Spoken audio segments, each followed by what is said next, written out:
I still remember the exact moment my heart broke. I was standing in my home office, going through some paperwork, when my phone rang. It was my daughter Jenny calling, and like an idiot, I answered with a smile on my face. I hadn't seen her or my grandson Ollie in almost 2 months, and I was hoping she was finally calling to invite me over. "Hey, sweetie," I said, but she didn't hear me. Her phone was on speaker, and she was talking to her husband Brandon. I should have hung up right then. I should have ended the call and pretended I never heard what came next. But I didn't. I stood there frozen, listening to my own daughter talk about me like I was some kind of problem they needed to solve. "So we've got the Hawaii trip all booked," Brandon was saying. His voice had that proud tone he always used when talking about money. 2 weeks at the Azure Pearl Resort in Maui. My parents are coming, too. It's going to be incredible. My chest tightened. Hawaii. 2 weeks. They were planning a family vacation, and this was the first I was hearing about it. I waited for Jenny to mention me, to say something about when they'd tell me, about what dates worked for everyone. Instead, she laughed. "I can't wait. We really need this vacation. Ollie's been asking about the beach for months." "Did you tell your dad about it?" Brandon asked, and my heart lifted for just a second. Maybe they were planning to surprise me. Maybe the invitation was coming. "No, and I'm not going to," Jenny said, and her voice was cold in a way I'd never heard before. "We only have enough money for tickets for us and Brandon's parents. Besides, we need a break from him. He's always showing up with his advice that nobody asked for, always trying to be involved in everything." I sat down hard in my desk chair, the papers in my hand scattered across the floor, but I couldn't move to pick them up. My own daughter, my Jenny. The little girl I raised by myself after her mother died. The girl I worked 3 jobs for, who I put through private school and college while eating ramen for dinner most nights. She needed a break from me. Brandon made a sound of agreement. "Yeah, your dad can be a lot. My parents were just saying last week how he doesn't really fit with our lifestyle anymore. It'll be nice to have a vacation with just our real family." Our real family. The words hit me like a punch to the stomach. I heard Jenny sigh. "I know. Okay. I need to go. I'll call you back when I'm done at the grocery store." The line went dead. I sat there in my office for a long time, staring at nothing. The afternoon sun came through the window and moved across the wall as hours passed. I kept thinking about all the times I'd been slowly pushed out of their lives over the past 3 years. The birthday party for Ollie, where they forgot to tell me the time had changed, so I showed up after everything was over. The Christmas, where they were too busy to see me, but I saw photos on social media of them celebrating with Brandon's parents. The way Brandon's mother, Catherine, always looked at my truck, like it was something dirty when I pulled up to their house. I'd told myself I was being sensitive, that they were just busy with their own lives, that this was normal when your kid grew up and got married. But this was different. This was my daughter laughing about excluding me. This was her husband calling his parents their real family, while I apparently didn't count anymore. 3 days later, they came over to my house. They had some old furniture they were getting rid of, and they figured I might want it for my garage. Like I was someone who took their leftovers. Brandon stood in my driveway, wearing a watch that probably cost more than my monthly mortgage, and casually mentioned their Hawaii trip. "We'd invite you, Bob," he said with a fake sympathy in his voice, "but money's tight right now with Ollie's new private school. And my parents are helping us pay for the trip, so we can't really add anyone else." Jenny wouldn't even look at me. She just stood there examining her fingernails while her husband lied to my face. I noticed her new designer purse. I noticed Brandon's brand-new luxury SUV parked behind my old truck. Money was tight. Sure it was. "You understand, right?" Jenny finally said, glancing up at me for just a second. "We just need some family time." I could have called them out right there. I could have told them I'd heard their phone conversation. I could have asked Jenny when I stopped being family. Instead, I just smiled. It was the hardest thing I'd ever done, but I smiled and said, "Of course. Enjoy your vacation." They left 20 minutes later, and I stood in my driveway watching their expensive car disappear down the street. Then I went inside and made a phone call that was going to change everything. "Frank, it's Bob Mitchell," I said into the phone, watching the evening sun sink below the trees in my backyard. "I need you to prepare the owner's suite at the Azure Pearl. I'm coming to Maui." There was a pause on the other end. Frank Torres had been my right-hand man for 12 years, managing my hotels and watching my back through every expansion and challenge. He knew me well enough to hear something different in my voice. "When?" he asked simply. "3 days from now, before the Cooper family checks in." I took a breath. "And Frank, I need you to do something else. Book them into our best available room, then upgrade them to the presidential suite. Make it look like a special promotional upgrade. Don't mention my name. Don't let any staff know I'm the owner when I arrive." "Bob, what's going on?" His concern was clear even through the phone. I told him everything. The overheard conversation. The lies about money. The years of being slowly erased from my daughter's life. When I finished, Frank was quiet for a moment. "Are you sure about this?" he finally asked. "They need to learn something, Frank. They need to understand that family isn't something you throw away when it becomes inconvenient. And they're about to get a lesson they'll never forget." 2 days later, I was on my private plane heading to Hawaii. I'd built up my hotel business enough over the years that I could afford small luxuries like this, though I rarely used them.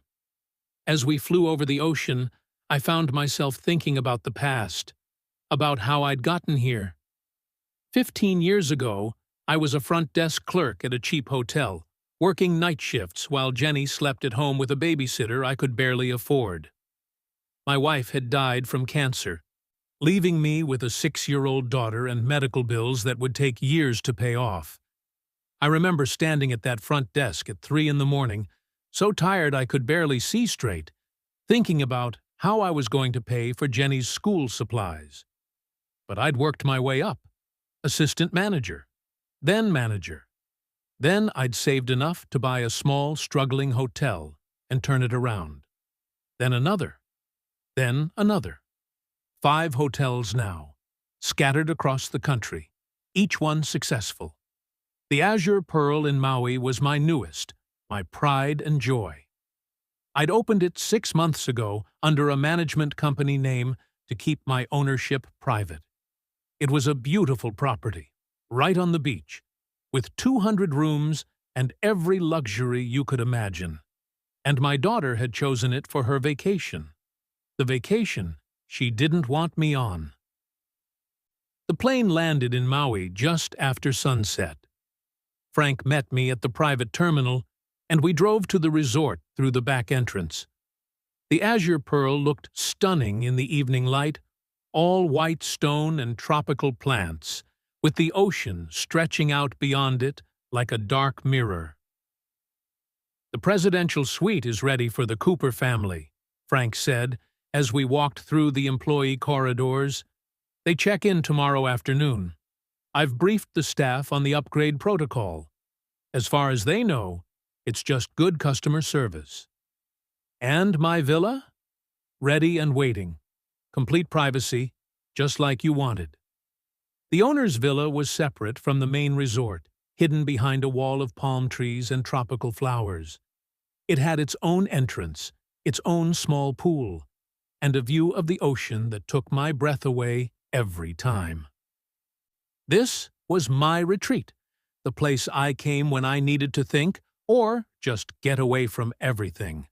But tonight, it felt different. Tonight, it felt like a war room. I spent the next day working from the villa, reviewing reports and making calls. But my mind kept drifting. I walked the resort grounds wearing casual clothes and a baseball cap, just another guest as far as anyone knew. I watched families on the beach, saw grandparents playing in the sand with their grandchildren, and felt an ache in my chest so deep it was hard to breathe. That's what I was missing. That's what they'd taken from me. The second day crawled by even slower. I was in my villa when Frank called. "They're here, Bob," just pulled up to the front entrance. I walked to the resort security office, where Frank was waiting. The monitors showed the front lobby from multiple angles. And there they were. Brandon strutted in first, phone pressed to his ear, barking orders at someone. Then came his parents, William and Catherine Cooper, looking around like they were inspecting the place and finding it barely acceptable. Jenny followed, looking relaxed and happy in a way I hadn't seen in years. And then I saw him. Ollie, my grandson. He was wearing a little Hawaiian shirt with palm trees on it, clutching a stuffed turtle under one arm, his eyes wide as he stared at everything around him. He was bigger than the last time I'd seen him 2 months ago. I'd missed 2 months of his life. I watched on the monitor as they reached the front desk. The clerk smiled and checked them in, then delivered the news about their upgrade. Brandon tried to look casual about it, but I could see the satisfaction on his face. Catherine made some comment I couldn't hear, probably about how they deserved such treatment. Jenny just smiled and thanked the clerk politely. They disappeared toward the elevators, a bellhop pushing a cart loaded with their designer luggage. Frank handed me a tablet showing their complete itinerary. Snorkeling trips, fine dining reservations, spa appointments, a private sunset cruise. The total cost was over $15,000. Money was tight. Right. "When do you want to make your move?" Frank asked quietly. I stood up, straightening my shirt, catching my reflection in the dark window. I looked like what I was, a successful businessman who'd built something real from nothing. A man who'd been treated like he didn't matter by the people who should have mattered most. "Tomorrow morning," I said. "They have a breakfast reservation at the Coral Room at 10. I'll be there." I looked at Frank, and he must have seen something in my eyes because he just nodded. Let them have tonight. Let them settle in and feel comfortable. Let them think they really did escape from me. Tomorrow, they're going to learn exactly where they are and who's been watching. The next morning, I woke up before dawn. I couldn't sleep anyway. My mind kept running through what was about to happen, playing out different scenarios, imagining their faces when they realized the truth. Part of me felt guilty for what I was planning. The other part, the part that had been hurting for 3 years, knew this needed to happen. I dressed carefully. Linen slacks. A crisp navy polo shirt that looked similar to what my management staff wore, but just different enough to signal authority. I wanted to look professional, but approachable. I wanted to look like the owner I was. At 9:45, I walked into the Coral Room. It was our signature restaurant, right on the beach with floor-to-ceiling windows overlooking the ocean. The morning light poured in, making everything glow. I found the head chef and started discussing menu items with him, positioning myself near the entrance where I could see everyone who came in. At exactly 10 o'clock, they arrived. The hostess greeted them warmly and led them to a prime table by the windows. I watched from across the restaurant, my heart pounding. Brandon was still on his phone, completely ignoring everyone around him. Catherine was already complaining about something, Probably the temperature or the lighting or who knows what. William followed behind, looking bored. Jenny was trying to wrangle Ollie, who immediately ran to the big decorative aquarium built into the wall, pressing his face against the glass to see the tropical fish. I gave them a few minutes to settle in. Let them look at menus. Let them start to relax. Then I picked up a clipboard from the hostess stand and walked past their table like I was doing a routine inspection, checking on things, making notes. "Grandpa!" Ollie's voice cut through the quiet restaurant chatter like a bell. I felt my chest tighten.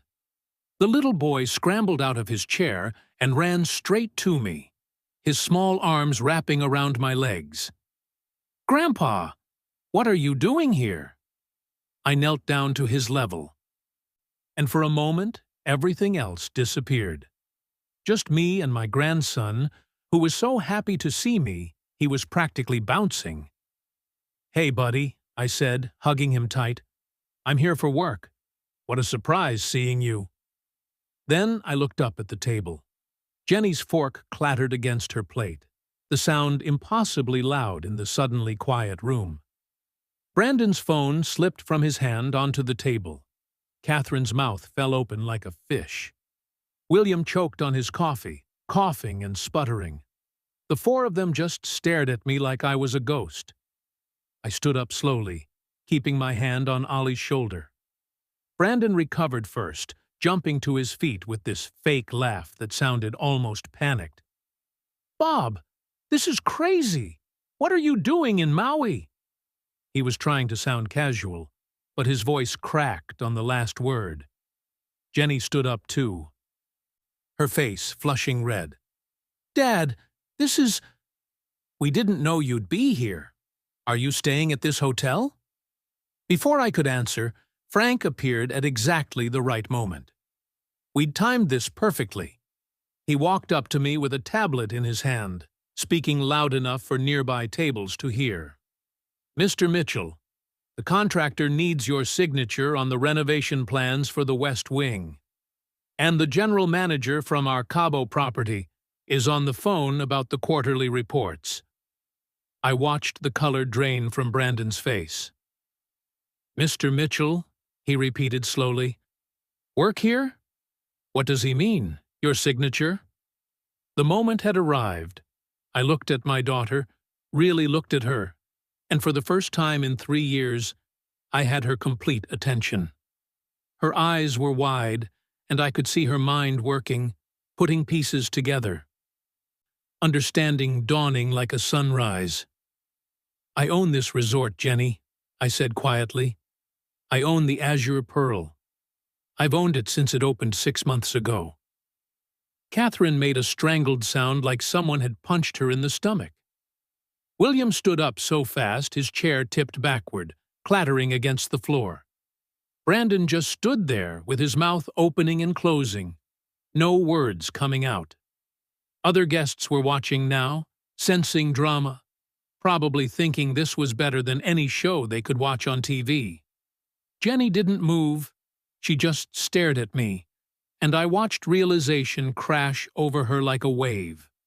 Her father, the man she'd said they needed a break from, the man who supposedly didn't fit their lifestyle, owned the luxury resort they'd chosen for their expensive vacation. The resort her husband had claimed they could barely afford to visit. But how? Jenny's voice was barely a whisper. Ollie tugged on my hand, completely unaware of the earthquake happening around him. "Does that mean you live here, Grandpa? Can I see your room? Do you have a pool?" I smiled down at him, the only genuine smile at that table. "I have a villa here, buddy. Maybe I can show you later." Then I looked back at the adults, at their shocked faces, at Brandon's expensive watch, and Catherine's designer handbag and all the luxury they wore like armor. "But right now, I'm sure your parents and grandparents want to finish their breakfast. You're in the presidential suite, right? I hope you're comfortable. I personally designed that suite. Jenny found her voice, shaky and small, sounding like the little girl she used to be. "Dad, we didn't know?" I finished for her. "No, you didn't. Just like I didn't know about this vacation until I overheard your phone conversation. The one where you said you didn't have enough money for my ticket." I let my eyes travel over Brandon's Rolex, over Catherine's $1,000 handbag, over everything that screamed wealth. "The one where you said you needed a break from me." The silence that followed was deafening. I could hear the ocean through the windows, could hear silverware clinking at other tables, could hear my own heartbeat pounding in my ears. I straightened up, and when I spoke again, my voice carried authority I didn't know I had. "Enjoy your stay at the Azure Pearl. Everything's been taken care of. The suite, the activities, all the meals. Consider it my gift, because that's what family does, even when they're not invited to be part of the family." I ruffled Ollie's hair one more time. "I'll see you around, buddy." Then I walked away with Frank beside me. Behind me, I heard Brandon hissing something at Jenny, heard Catherine's shocked whispers, heard Ollie asking in his innocent voice, "Why is Mommy crying?" I didn't look back. I couldn't. My hands were trembling, and my eyes were burning, and I needed to get out of that restaurant before I broke down completely. But I'd done it. I'd shown them exactly what they'd taken for granted. Now, we'd see what they did with that knowledge. I made it back to my villa before the shaking really started. My hands trembled so badly I could barely unlock the door. Once inside, I sat down hard on the couch and put my head in my hands. I'd done it. I'd confronted them. But instead of feeling victorious, I just felt hollow. An hour later, Frank knocked on my door. "Brandon's in the lobby," he said carefully. "He's been there for 45 minutes, demanding to speak with the owner about inappropriate behavior and family privacy. He's making quite a scene." I took a deep breath. "What else?" "Jenny's called your phone 6 times, left voicemails, and the Cooper parents requested an emergency meeting with management to complain about unprofessional conduct." Frank paused. "What do you want to do?" I thought about it. I could hide here in my villa, let them stew in their anger and embarrassment, but that wasn't why I'd come here. I hadn't flown to Maui just to humiliate them and walk away. I'd come here to make them face what they'd done. "Set up a meeting," I said. "Executive conference room. 5 o'clock. All of them. No exceptions." "Are you sure about this?" I stood up, straightening my shirt. "Yeah, I'm sure." The conference room overlooked the ocean, with huge windows that let in the late afternoon light. I sat at the head of the long mahogany table in my best suit. Every inch the successful businessman. Frank stood by the door like a silent witness. At exactly 5 o'clock, the Cooper family walked in. Brandon came in first, and I could see the lawyer in him ready for battle. His jaw was set, his eyes hard. Jenny followed with red, swollen eyes. She'd been crying for hours. William and Catherine brought up the rear, both looking outraged. At least they'd left Ollie with the kids' club. Brandon didn't even sit down. He launched right in, his voice sharp and professional. "This is completely inappropriate, Bob. You've created an extremely uncomfortable situation for our family vacation. You're essentially stalking us." "Stalking?" I kept my voice quiet, but it cut through his speech like a knife. "I own this hotel. I've owned it for 6 months. You chose to vacation here. How exactly am I stalking you?" Catherine leaned forward, her voice dripping with ice. "You could have told Jennifer you owned this property. Instead, you've humiliated her in front of other guests. This is manipulative and vindictive. The way you manipulated my daughter into cutting me out of her life? Something cracked in my composure. The way you've spent 3 years making comments about how I'm too much, or too involved, or not sophisticated enough for your family? William's face turned red. Now, see here. I have emails, I said flatly. Everyone stopped talking. Jenny forwards them to me sometimes by accident. I've seen what you write about me, Catherine. That man needs to understand his place. Jenny should focus on our family traditions, not her father's working-class background. It's embarrassing when he shows up in his old truck. I looked at Jenny. She'd gone pale, her hand covering her mouth. You never defended me, I said to her. Not once. The room went quiet except for the sound of waves through the windows. Then I started talking, and once I started, I couldn't stop. I told them about the Christmas I wasn't invited to, about Ollie's birthday party, where they changed the time and didn't tell me, about showing up late and seeing all the presents already opened. I told them about the times Brandon had dismissed my business advice as outdated, even though I'd built a successful hotel chain from nothing. You told me money was tight, I said to Brandon, but I looked up your salary. $340,000 a year. And William, I know what your family investments are worth. They're public record. You could have bought 10 first-class tickets to Hawaii without even noticing the cost. Brandon opened his mouth, but I held up my hand. It wasn't about money, I continued. It was about not wanting me there, about being embarrassed by me, about deciding I didn't fit the image you wanted for your family.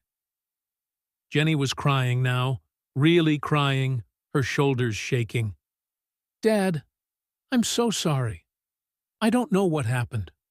Brandon's parents kept saying things, and Brandon agreed with them, and I got swept up in trying to fit into their world. I forgot. You forgot that I raised you alone, I said, and my voice broke. That I worked 3 jobs to put you through college. That I gave up everything, dating, friends, any kind of social life, to make sure you had opportunities. And when you finally had your own family, you decided I was an embarrassment. The silence that followed felt like it lasted forever. Jenny was sobbing into her hands. Even Catherine looked uncomfortable, which was probably the closest thing to shame she could manage. Brandon, seeing his control slipping, played his final card. Fine, we're sorry. But this whole setup, this confrontation, it's cruel. You've upset Jenny. You've made this vacation miserable, and for what? To prove a point? To get revenge? I stood up slowly, placing my hands flat on the table. No, Brandon, not revenge. A lesson. I wanted you to see what you've taken for granted. I wanted Jenny to understand that family isn't something you set aside when it's inconvenient. And I wanted Ollie to have one vacation where his grandfather was included, even if you didn't plan it that way. I walked toward the door, then stopped and turned back. You have 3 days left on your vacation. You can stay here and enjoy everything this resort offers, and decide whether you want me to be part of your lives again, or you can leave. The choice is yours. I looked at each of them. But if you stay, things change. No more excluding me from Ollie's life. No more comments about my background or my business. I'm Ollie's grandfather, and I'm Jenny's father, and I deserve respect. My hand was on the doorknob when I delivered my final words. You're not paying for this vacation. By the way, I am. Because despite everything, I still love my daughter and my grandson. Think about whether you can say the same about me. I walked out, leaving them in that conference room with the ocean view and their guilt. Through the window, I saw Jenny collapse into her chair, her whole body shaking with sobs, and Brandon staring at the ocean with an expression that told me this wasn't over yet. The next morning, I woke up at dawn after barely sleeping. My mind kept replaying the conference room, Jenny's tears, the look on Brandon's face. I sat on my villa's terrace watching the sun rise over the ocean, wondering if I'd pushed too hard, if I'd lost my daughter forever this time. At 6:30, there was a knock on my door. I opened it to find Jenny standing there alone, still in her pajamas with a resort robe wrapped around her. Her eyes were puffy and red, her hair uncombed. She looked like she'd been up all night. "Can I come in, Dad?" We sat on the terrace together. For a long time she didn't say anything, just watched the waves roll in and out. Then she started talking. Really talking, in a way she hadn't in years. She told me about the pressure from Brandon's family, how they'd made her feel like she had to choose between her past and her future. She admitted that Brandon had been criticizing me for years, little comments here and there, and she'd let it happen because she wanted his approval. She confessed that she'd been ashamed of where she came from when standing next to the Coopers' old money. "I convinced myself you wouldn't understand my life now," Jenny said, tears streaming down her face, "that you'd judge me for the expensive clothes and the country club memberships. But the truth is, I was judging you. And I was so wrong, Dad. You built all of this from nothing. You're more successful than the Coopers ever were. But even if you weren't, you're my dad. You raised me. You loved me. And I threw that away because I wanted to belong somewhere I don't even feel happy." I took her hand, my own eyes wet. "I never wanted you to choose between your family and me, sweetheart. I just wanted to be included. I wanted to watch Ollie grow up. That's all I ever wanted." We talked for 2 hours. She told me things I didn't know, about fights with Brandon, about his controlling behavior, about feeling trapped in a life that looked perfect from the outside, but felt empty inside. I didn't tell her what to do about her marriage. That wasn't my place. But I made one thing clear. I will always be here for you and Ollie. No matter what you decide about anything else, you're my daughter. That never changes. Later that morning, Brandon showed up at my villa. This time, he looked different. The arrogance was gone, replaced by something that looked almost like humility. He asked if we could walk on the beach, away from everyone else. We walked in silence for a while, our feet sinking into the warm sand. Finally, he spoke. "My father was never around when I was growing up," he said quietly. "He was always working, always at the office or traveling. When he was home, he was cold, distant. I grew up thinking that's what fathers were supposed to be." He stopped walking and looked at me. "When I saw how close you and Jenny were, how much Ollie loved you, it threatened me. I was jealous of something I never had. And my parents, they encouraged me to push you out because that's what they know. Control. Distance. Keeping people in their place." He took a breath. "I'm sorry, Bob. I'm sorry for how I treated you, for the things I said, for keeping you away from your grandson. I was wrong. It wasn't perfect. It wasn't everything I wanted to hear, but it was genuine, and that mattered. I can forgive you, Brandon," I said carefully, "but I can't forget. You'll have to earn back my trust. And more importantly, you need to prove to Jenny that you respect where she comes from. That includes respecting me." He nodded, looking more humble than I'd ever seen him. That afternoon, something unexpected happened. William and Catherine found me at the beach bar. Catherine spoke first, her voice stiff but sincere. "We owe you an apology. We've been unkind and judgmental. We looked down on you based on outdated ideas about class and breeding. You've built something remarkable, and you've raised a wonderful daughter. We were wrong." William added, "I was taught that pedigree mattered more than character. But watching you these past few days, you've shown more integrity than I've managed in years. I'm sorry."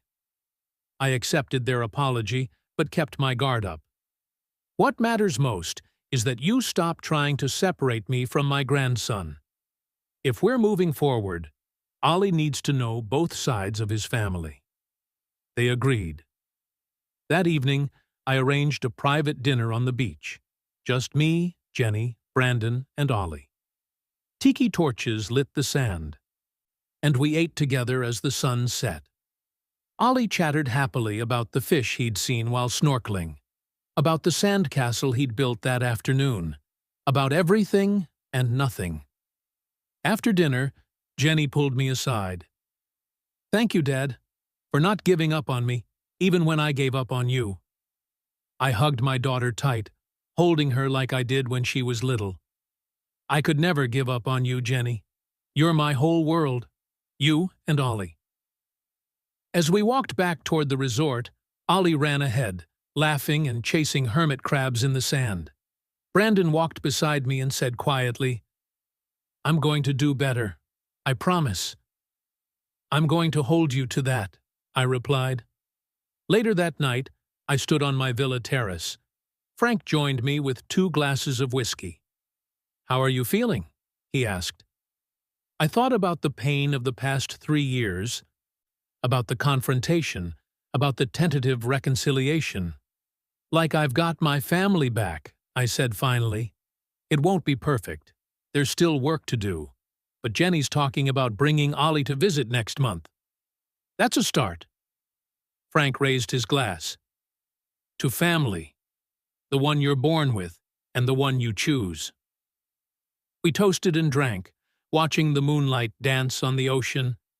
I thought about my late wife, about the years of struggle and sacrifice, about building this empire one decision at a time. And I thought about my grandson sleeping peacefully in the presidential suite, finally within reach again. I'd learned something important through all of this. You can't force people to value you, but you can show them what they've lost. And sometimes, if you're lucky, they'll realize it before it's too late. I'd built hotels from nothing, created success from determination and hard work. But my greatest achievement wasn't the Azure Pearl or any of my properties. It was being a father and grandfather. And that was worth more than all the luxury suites in the world.